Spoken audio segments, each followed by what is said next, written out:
Votre avis nous intéresse. Sur Fréquence Évasion, manifestez vos mécontentements, criez vos injustices, poussez vos coups de gueule. Vous détenez une information crédible et vérifiée? Venez nous en parler dans Votre avis nous intéresse sur Fréquence Évasion. Exprimez-vous en toute liberté. www.fréquenceévasion.com.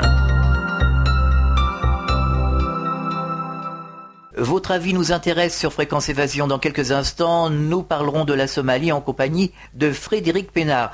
Vous pouvez nous appeler dans le direct live pour pousser vos coups de gueule au 09 79 35 29 60. Vous appelez, vous enregistrez vos messages et ils seront diffusés à l'antenne. Dans quelques instants, nous serons en compagnie de Frédéric Pénard au téléphone. Votre avis nous intéresse sur Fréquence Évasion. Votre avis nous intéresse sur Fréquence Évasion. Frédéric Pénard, bonjour. Pouvez-vous nous rappeler le nom et les objectifs de votre association? Bonjour, effectivement je travaille pour Solidarité Internationale, qui est une organisation humanitaire internationale d'aide notamment dans les domaines de l'eau en urgence et de la sécurité alimentaire. Alors aujourd'hui, quels sont les véritables problèmes que rencontre la Somalie et surtout quelles sont les solutions que l'on pourrait apporter? Le problème de la Somalie aujourd'hui, c'est la succession de problèmes depuis de nombreuses années, conjuguée à une conjoncture très particulière cette année, qui est celle de la sécheresse. Donc la Somalie vit un conflit qui effectivement fait que beaucoup de personnes sont isolées et ont de grandes difficultés à maintenir leur capacité d'autosuffisance alimentaire, d'accès à l'eau. Ça c'est le problème structurel. Le conflit isole les personnes, les marginalise, et puis cette année et les années précédentes, toute une succession de sécheresses fait que les personnes ont perdu toute leur capacité à rebondir et à faire face à une sécheresse à laquelle ils étaient habitués, mais pas de façon si serrée. Et malheureusement aujourd'hui les gens ne peuvent plus faire face à cette sécheresse et sont complètement dépendants dans beaucoup de régions de l'aide extérieure pour faire face à la sécheresse. Alors vous avez une équipe sur le terrain? Oui, on a plusieurs équipes sur le terrain. Depuis 2007, nous sommes présents en Somalie. C'est très difficile, effectivement, à cause du conflit, de travailler en Somalie. Ces équipes ont acquis depuis quelques années, depuis le temps où on travaille sur place, un savoir-faire pour essayer d'accéder aux populations malgré le conflit. Et donc dans ce cadre-là, elles arrivent effectivement à apporter une aide de façon adaptée. Aujourd'hui, ce qu'on essaye de faire pour faire face à la crise de la famine aujourd'hui, c'est de renforcer encore les capacités d'accès à l'eau, c'est-à-dire en creusant plus de puits, plus de forages, en essayant d'augmenter l'accès à l'eau pour que les troupeaux puissent boire et que la subsistance soit plus facile. Et puis on essaye aussi de renforcer les capacités des familles à acheter de la nourriture, non pas en distribuant directement, parce que ça c'est très compliqué logistiquement et ça serait peut-être pas automatiquement efficace, mais en subventionnant les familles, en les aidant à acheter par elles-mêmes la nourriture qui est parfois disponible sur les marchés, mais à un prix absolument prohibitif. Alors concrètement, comment cela se passe-t-il ? Concrètement, les équipes de Solidarité Internationale sur le terrain travaillent en lien étroit avec les communautés. Il y a très peu d'autorités en Somalie et les autorités sont en conflit, donc c'est compliqué. Le meilleur moyen pour nous, c'est de travailler avec les communautés, d'essayer d'identifier avec elles quels sont les besoins, quelles sont les familles les plus vulnérables, celles qu'il faut aider en priorité. On travaille avec eux pour voir un petit peu de quelle façon on pourrait le faire, et puis ensuite, on recherche des financements, évidemment, pour financer des actions qui permettent à ces familles d'avoir des bons alimentaires qu'on édite et qu'on distribue. Ces bons alimentaires permettent aux familles d'aller ensuite auprès de fournisseurs locaux acheter de la nourriture au prix que propose le fournisseur local. Alors que faudrait-il faire justement pour éradiquer tous ces problèmes d'une manière définitive ? Ce qu'il faudrait, c'est, de toute façon aujourd'hui, la situation est une situation d'urgence, donc ce qu'il faut faire, c'est assister les personnes immédiatement. Il faut multiplier ce type d'action, renforcer ce type d'action pour que aujourd'hui en Somalie, dans toute la Somalie, dans les zones, peu importe le contrôle de tel ou tel groupe armé, que tous les Somaliens qui sont dans cette situation aient un accès à la nourriture. Et ça, aujourd'hui, ça ne peut se faire qu'avec de l'aide extérieure, qu'avec de l'aide internationale. Et puis à plus long terme, et ça c'est des choses sur lesquelles on travaille depuis des années, il faut renforcer la capacité des populations à lutter par elles-mêmes contre ces épisodes de sécheresse et de famine, et donc renforcer la capacité à développer des cultures alternatives qui permettent d'avoir plus de résistance à la sécheresse, renforcer leur accès à l'eau, et puis les aider par elles-mêmes à faire face à cette sécheresse, en renforçant la capacité notamment à garder leurs troupeaux, qui sont une valeur, qui sont un capital qu'elles peuvent vendre en cas de coup dur pour acheter de la nourriture. Tout ce genre de choses sont des programmes à long terme. Mais aujourd'hui, ces programmes que nous menions jusqu'à récemment et qu'on continuera à mener dans le futur, aujourd'hui, tous ces programmes sont des programmes mis un petit peu entre parenthèses parce que l'urgence aujourd'hui est de donner de l'aide directe. Il n'y a pas d'autre solution, malheureusement, étant donné l'état auquel on est arrivé aujourd'hui. Et à votre avis, est-ce qu'ils vont en sortir un jour ? Est-ce qu'ils vont sortir un jour de la sécheresse? Certainement. Les pluies sont attendues en début d'année prochaine. À cette issue-là, les cultures reprendront. Une certaine autonomie alimentaire va se remettre en place. Les prix vont baisser. Les prix de la nourriture vont baisser. Donc les gens auront plus facilement accès. Sortir des difficultés à avoir un accès durable à l'eau potable, à avoir un accès durable à une certaine sécurité alimentaire, certainement on y travaille depuis des années. Ça nécessite aussi un investissement important de la communauté internationale dans ce pays qui est parfois oublié effectivement parce que étant un pays en conflit et au-delà des épisodes de sécheresse et de famine qui est parfois un petit peu trop oublié. Est-ce que vous recevez de l'aide du Conseil de l'Europe ?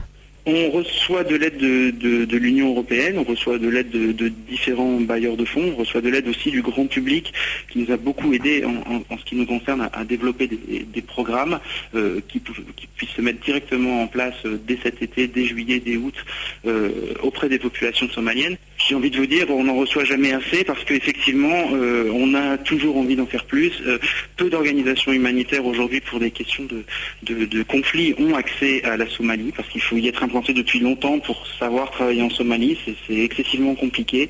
On fait partie de ces quelques-unes et malheureusement aujourd'hui, toutes réunies, on n'arrive pas encore à couvrir tous les besoins des Somaliens du sud et du centre de la Somalie. Alors vous avez un site internet ? Oui, www.solidarité.org. D'accord, donc on peut trouver tous les renseignements nécessaires si on veut aider justement. Effectivement, pour aider, se renseigner, faire en sorte que ce sujet ne tombe pas dans les oubliettes des médias, reste quelque chose d'actuel et c'est quelque chose de dramatique qu'on vit dans la Corne de l'Afrique aujourd'hui. Se renseigner sur le site internet, ça reste une mobilisation très importante. Frédéric Pénard, merci d'être intervenu dans cette émission. Nous en parlerons plus en avant dans un dossier spécial sur Fréquence Évasion. À très bientôt. Merci. Au revoir. Votre avis nous intéresse sur Fréquence Évasion. Dans quelques instants, nous aurons Cécile de Marseille qui interviendra et qui nous parlera de la rentrée. Votre avis nous intéresse sur Fréquence Évasion. Nous avons Cécile de Marseille qui va nous donner son avis. Chaque année, la rentrée des classes, les parents se retrouvent confrontés à des problèmes, à savoir l'achat des fournitures scolaires qui coûtent de plus en plus cher et la dictature des marques imposées à la fois par les écoles et par les ados qui deviennent de plus en plus exigeants. Qu'est-ce que vous en pensez ? En fait, je n'ai que 18 ans. Oui. Qu'est-ce que j'en pense? Les enfants, ils veulent toujours être à la mode et donc du coup, ça devient de plus en plus cher, oui. Et vos parents ont des difficultés justement? Oui. Oui, parce que moi, ma mère est handicapée, mon père travaille seul, donc du coup, nous on est raisonnable parce qu'on sait qu'on ne peut pas se le permettre. Mmh. Et, vous n'êtes pas trop exigeante avec les marques? non, voilà, parce qu'on ne peut pas se le permettre. Alors le gouvernement propose le retour de l'uniforme à l'école, qu'en pensez-vous? Moi, je trouve ça très intéressant. Oui. Comme ça, il n'y a pas de discrimination envers d'autres enfants. Mais qui portent au pied des atémies ou autre chose qui sont ridiculisés parce qu'ils ont des chaussures comme ça, quoi. C'est pas trop rébarbatif quand même de se retrouver avec l'uniforme ou une blouse? Non, tous pareil, à la même enseigne. Non, moi je trouve que c'est très bien ça. Est-ce que vous avez un coup de gueule à pousser concernant la rentrée scolaire ou autre chose, ou un autre sujet? Non, pas vraiment. Non?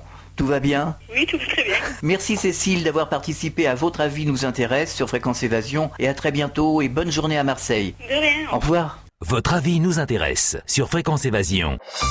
Soyez les acteurs de Fréquence Évasion. Réagissez à chaque instant dans le direct live au 09 79 35 29 60. Exprimez-vous en toute liberté sur la ligne des auditeurs 09 79 35 29 60. Pour participer à toutes nos émissions et pour votre promo sur l'antenne, contactez Fréquence Évasion, fréquenceévasion@hotmail.fr. Fréquence Évasion, l'interactivité et la libre expression. Chaque jour sur Fréquence Évasion, dites-nous tout. La météo en France dans notre grand sud. Quel temps fait-il en Midi-Pyrénées, Languedoc-Roussillon et Provence-Alpes-Côte d'Azur? Pour le savoir, cliquez sur Météo. Chaque jour, Fréquence Évasion vous offre la météo grâce à Météo France. Votre avis nous intéresse sur Fréquence Évasion. Votre avis nous intéresse sur Fréquence Évasion. Nous sommes en compagnie de Chantal Loire, responsable de l'Association française des maladies de la thyroïde. Bonjour et merci de participer à Votre avis nous intéresse sur Fréquence Évasion. Bonjour. Alors, que pensez-vous du non-lieu décidé par la Cour de justice concernant les victimes de Tchernobyl ? Alors, c'est une première dans l'histoire de la République que l'avis d'un juge d'instruction n'est même pas entendu. Donc, notre avocat, évidemment, on a déposé une demande de cassation, mais aussi une observation de non-respect des règles républicaines au niveau de la justice. C'est pas peu de dire qu'on s'en est dans une colère. Oui, bien sûr. Ouais. Parce que c'est quand même un procès dans le pays qui a vu naître des gens de conscience comme Cousteau, Bombard et d'autres, qui étaient des éveilleurs de conscience au niveau de l'écologie et du devenir des générations futures. C'est très très grave ce qui se passe en France actuellement. Au niveau démocratie sanitaire, ça fait, après le sang contaminé, la Creutzfeldt-Jacob. Bon, entre parenthèses, le Mediator était interdit dans les autres pays européens depuis 1975. Donc là, vraiment, c'est trop. C'est vraiment trop. Et notre association appelle les Français pour l'année prochaine au niveau des élections présidentielles à un vote sanction. Ça ne veut pas dire qu'on va voter un parti ou voter contre.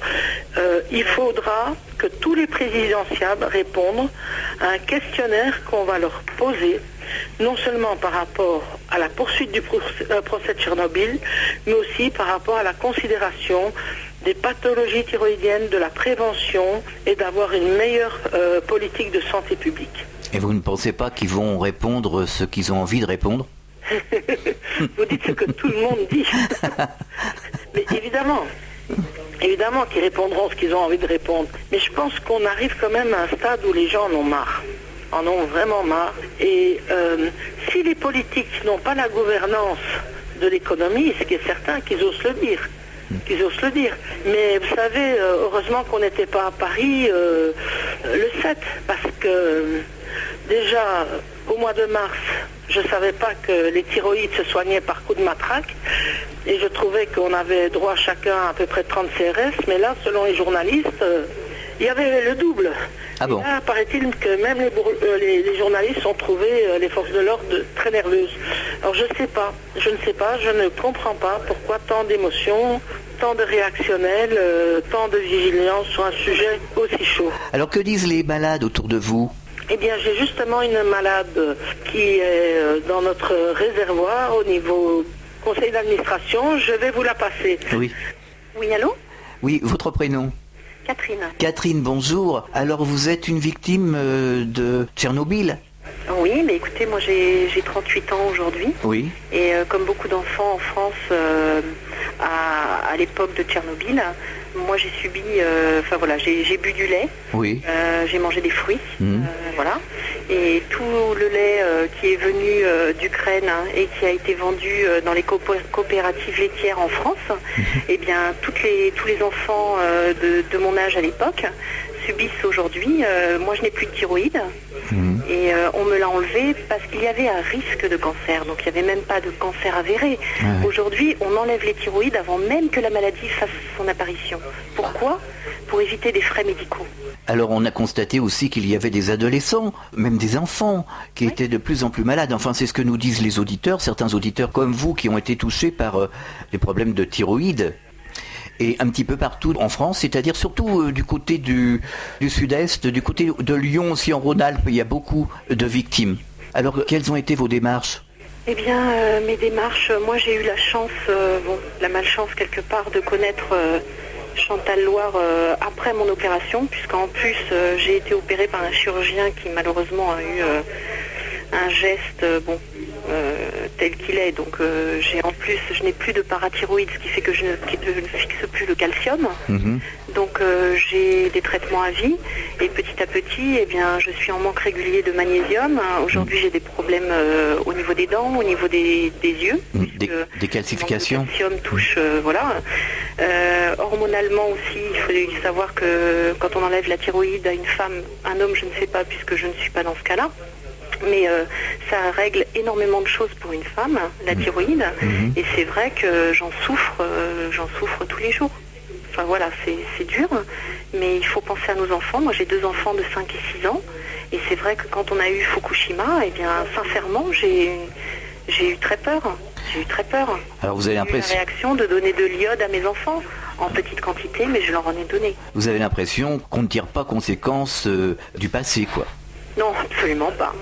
Absolument pas. Regardez ce qui s'est passé pour Fukushima et regardez combien on en parle aujourd'hui. Oui, tout à fait. Nous, on est en lien, on reçoit des mails du Japon. Chantal Loire reçoit des mails du Japon, elle me les forward, je les ai, et on communique avec le Japon.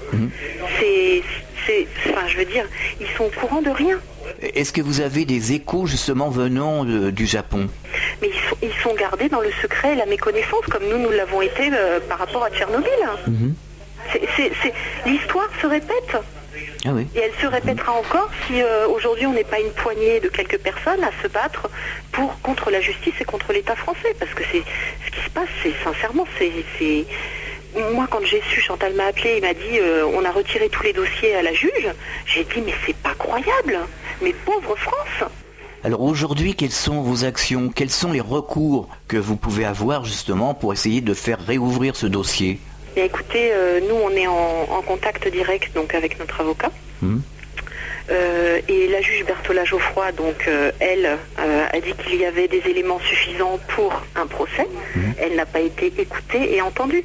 C'est la première fois un juge d'instruction est nommé pour justement faire des investigations. Et à la fin de ces années d'investigation, puisque maintenant ça se compte en années, c'est à elle de dire, selon les preuves qu'elle a, si oui ou non, elle a des éléments à charge.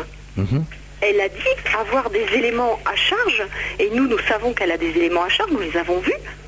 Et bien malgré ça, on la fait taire. On fait taire les malades. On tait la vérité. En France, sincèrement, je n'en reviens pas. Je n'en reviens pas. Oui, justement, Christine qui habite à Toulouse est scandalisée parce qu'elle était aussi touchée par... comme vous, à la thyroïde, et elle est scandalisée aussi. C'est une personne qui nous a contactés par mail. Donc, vous pouvez réagir sur l'antenne de Fréquence Évasion. Il y a un numéro de téléphone qui est le 09 79 35 29 60. C'est le direct live. C'est la libre antenne.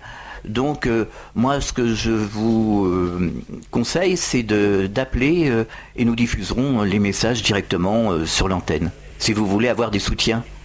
Vous avez un autre témoignage ? Je vous passe Jean-Claude. Oui. Allô ? Jean-Claude, vous pouvez nous apporter votre témoignage ? Moi, je suis malade depuis 86, alors oui. j'ai habitué maintenant. Oui, enfin, je ne sais pas si c'est une habitude, mais disons que si on peut en prendre l'habitude d'ailleurs. Mais est-ce que vous pouvez nous apporter un peu votre témoignage ? Comment ça s'est passé ? Comment ça a débuté votre problème ? De 86 à 96, je suis resté 10 ans comme ça. Et puis un jour, lors d'un contrôle de routine, on m'a trouvé des métastases. Oui. Donc il y a eu une opération, on m'a enlevé, je crois, 40 ganglions. Après, j'ai subi 3 traitements radioactifs, donc ça fait 350 000 curies, de 96 à 99. Oui. Et puis, bon, mon cancer était toujours là, toujours malade. J'ai perdu mon emploi en 2002, et en 2003, j'y suis repassé, on m'a enlevé 73 ganglions. Oui, en effet. Et depuis, on me surveille, quoi. Mais j'ai tout perdu, quoi. J'ai perdu mon emploi, j'ai perdu énormément, quoi. Je suppose que vous êtes scandalisé par ce qui se passe en ce moment. Oui, c'est sûr. Le pot de fer contre le pot de fer, quoi. Tout à fait. Mais il faut peut-être vous mobiliser tous ensemble. Eh bien, nous y sommes là. On a créé l'association en 99. Non, mais face à cette décision qui vient d'être prise par la Cour de justice. Ah oui, mais ça, de toute façon, il y a la présidente là à côté de moi, bien sûr qu'elle baisse pas les bras. Hein. Alors on va redonner la parole à Chantal, justement. Je vous la passe. Hein. D'accord, merci. Et voilà, vous avez de la chance d'avoir le petit monde là. Oui. Mais non, c'est sûr, on va aller à l'Europe. Hein. Je suis à Bruxelles dans 15 jours et déjà je vais voir de ce côté-là parce que bon, il y a une plus grande liberté de pensée au niveau des grands professeurs et des médecins qu'en France. En France, il y a une chape de plomb. Quand vous savez qu'en 2005, un journal qui s'appelle Libération a publié sur une grande page toute une liste d'endocrinologues qui ont pétitionné contre une association de malades en disant qu'on était victime des antinucléaires. Est-ce un hasard aujourd'hui de voir Libération repris par Anne Lauvergeon, présidente d'Areva? Tout à fait, oui. Voilà. Et là, moi, je ne me tairai pas, on ira jusqu'au bout. Vous savez, la démocratie n'est pas toujours là où on pense. Eh bien justement, il faut s'exprimer, il faut bouger. Voilà, c'est vrai. Non, mais vous savez, il y a parfois des gens qui ont du mal à entendre certaines choses. Quand je dis à des amis que Staline a fait autant de morts qu'Hitler, comme ils ont un idéal de gauche, ils disent non. Et c'est faux. On ne peut pas faire évoluer les choses si on ne met pas les cartes sur table. Ah, tout à fait. Toute idée totalitaire, il faut rester insoumis, je trouve. Insoumis, on n'est pas des gens à brouter. Brassens avait raison. Il faut toujours pouvoir réfléchir et remettre en cause. Vous savez, il y a des grandes personnes comme Einstein qui, à la fin de leur vie, avec toute la philosophie qu'ils avaient, qui disaient que le mot logique n'était pas scientifique. Et c'est bien vrai. Et c'est qu'il faut toujours remettre en question. On a connu l'amiante, on a connu le charbon, mais maintenant je pense que l'ère du nucléaire doit tourner une page. On ne peut pas dire qu'on va laisser à nos gosses des déchets qui ont une période de vie de 700 000 ans. C'est pas normal. Alors peut-être faire attention. Pour qui on va voter en 2012 Sarkozy avait l'air de crier sur tous les toits qu'il fallait continuer dans le nucléaire. Martine Aubry, par exemple, du PS, nous dit qu'il faut en sortir progressivement. Voilà, c'est pour ça qu'on va envoyer à tous les présidentiables un formulaire à répondre. Et ce sera publié. Attendez, vous vous rendez compte, vous avez quand même une personne sur 8 qui est atteinte de la thyroïde. Évidemment, on n'est pas tous victimes de Tchernobyl, on n'est pas des hérétiques. Tout à fait. Il y a aussi les pesticides, bien des perturbateurs endocriniens. Vous avez ce qu'on appelle le crétin des Alpes, des gens qui depuis la nuit des temps sont des gens carencés en iode.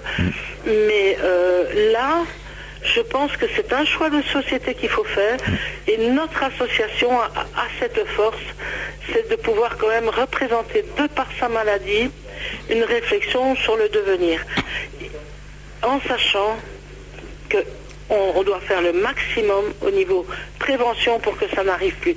Donc ce sera très important d'attirer le maximum de gens dans ce sens-là. Il faut aussi que les gens se disent, regardez, au Japon, depuis qu'ils ont eu Fukushima, ils vivent avec, je ne sais pas si les chiffres sont vrais, mais on m'a dit 20% d'électricité par rapport à avant. Donc il faut que les gens s'habituent aussi, que l'électricité est quelque chose de précieux, que ça a un coût, et qu'il faut le gérer. Et à changer ses habitudes peut-être, changer ses habitudes. Absolument. Parce que ma fille est au Canada, et elle me disait qu'il y a un laboratoire indépendant à Vancouver qui trouve déjà des doses très importantes de césium venant de Fukushima dans l'océan Pacifique.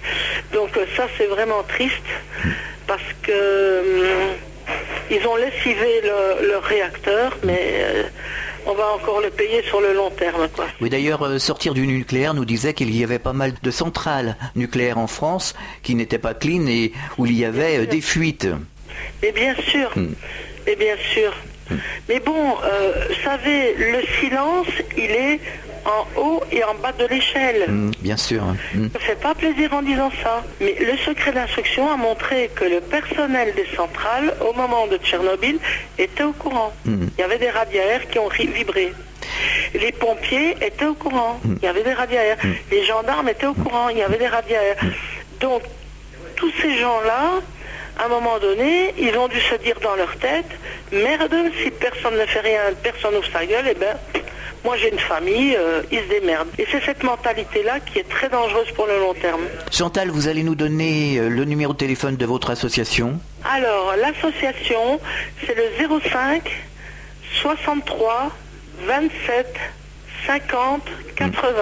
Et sachez que vous pouvez vous exprimer donc sur le 09 79 je le dirai, c'est 35 29 60. Donc c'est le direct live, vous l'utilisez comme vous voulez. C'est gentil à vous, merci. Chantal, à très bientôt, vous nous tenez au courant. Merci. Au revoir. Vous appelez le 09 79 35 29 60. Ça c'est la ligne directe, la libre antenne, le direct live. À très bientôt pour un nouveau numéro de Votre avis nous intéresse. Votre avis nous intéresse. Sur Fréquence Évasion, manifestez vos mécontentements, criez vos injustices, poussez vos coups de gueule. Vous détenez une information crédible et vérifiée? Venez nous en parler dans Votre avis nous intéresse sur Fréquence Évasion. Exprimez-vous en toute liberté. www.fréquenceévasion.com. Fréquence Évasion.